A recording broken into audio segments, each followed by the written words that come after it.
G'day legends, James Greenshields from Emerging Leaders Foundation. I've just come out of an incredible meditation into the dreaming, to the dream time with some Indigenous elders that all I can say is I'm so humbled to have been part of the experience, and I'm so grateful to myself for having the courage to go there, especially as a bloke, as you can see, is as white as the ace of spades. Actually, the ace is black, but the back of the card's white. And that's what it was. It was that card. It was encapsulated. And the message was clear, the message was simple, and the message was direct.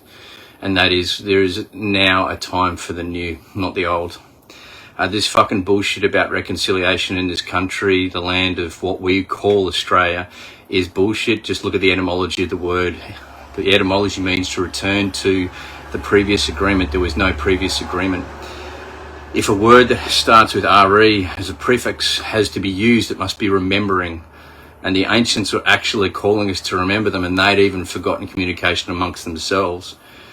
The elders of this country, from our Indigenous people, are so wounded and separated, and I felt their pain, their shame, and I understand why they've stood down, yet they appear at times to have stood up, but most of it's actually in false pride and shame. And I felt that for them. I felt the evil which caused that separation in the first place. But the thing is, the ancients were explaining something which most people don't get. It doesn't matter what race, colour and creed, we've forgotten. And that is, we must remember there actually is no evil. It is an energy form which takes place because of consciousness and the way the consciousness engages that energy.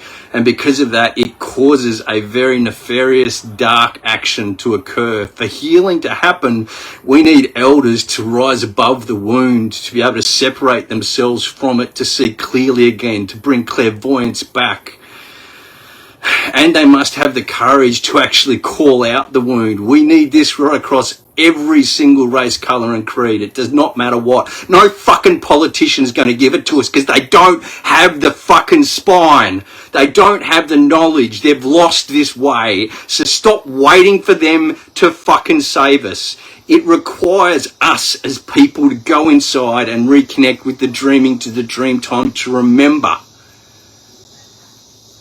To go through the pain that we infest ourselves with, the cancer that we infest ourselves with. And I was taken right back to an incredible place called Tilpa on the Darling River, which is a very, very sick place. I've been there. I put my head against the Murray River red gum, and if you've seen those ancient trees, you know what they would hold. And all I felt was blood. Blood from the massacres which occurred there. Yes, there were massacres. And yes, white man inflicted that on black man there.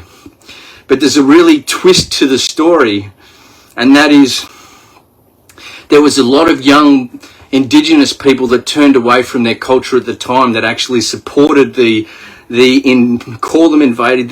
energy which came on to the land. And that energy didn't understand and acted in fear. And because these young people were not allowed to speak clearly and be seen by their elders, they turned away from the ancient knowledge. Now, the fact was that the ancient knowledge, the way it was being transmitted, had become rigid, and the young people turned away from that rigidity. But unfortunately, they weren't met, and so they fell into this place where they were welcomed. They were welcomed by this nefarious energy, and they therefore inflicted pain on their own. Are you seeing a fucking similarity to something which has gone on in our day? I speak so passionately about this because this is what is now needed for harmony to come. And harmony is the word. Get rid of sustainability. Get rid of it. Sustainability simply spooks an old scarcity mentality of just keeping my head above water. It's completely struggle town. And if someone is trying to get you into a sustainable understanding and mindset, they are in some way, shape or sort of form trying to control you. When you're in harmony, you cannot be controlled because you're at one. There's no need for control because you're at one with everything. And this is what the dreaming and the dream time call us to. This is what the ancients, the real ancients, call us to. They call us to this place of harmony. To get there, you've got to have so much bloody courage. You've got to have a desire. The actual disease which crept in, the dis-ease, was ego. Was ego, and it infested the place. And it didn't just infect white people. It was everyone. It's not about one race, colour or creed going their separate way into their separate land and just insulating themselves to create healing. That's not how it's meant to work anymore. Because we need to actually break out of race, colour and creed and acknowledge. Creation does not occur until it's acknowledged.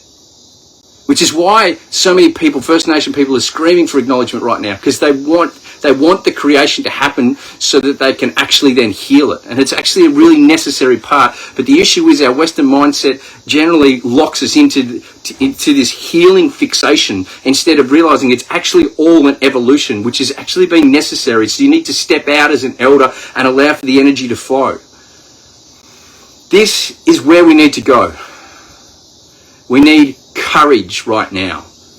We need to stop believing that other people will do it for us. We actually need white men, and I'm standing up for this, even though my bloodline does not have blood on their hands. I'm standing up to stand there and be a vector point for white man's fucking atrocities, for the evil which flew through them. And I blame no one. I'm actually completely objective in this situation.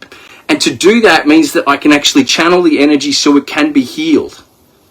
And I'm willing to do that. Why? Because literally the planet needs our consciousness. And if our consciousness is to move forward, we need to do this. We need to separate ourselves from the wound so that the wound can heal. It can lead us to the medicine. It can lead us to where we're meant to go.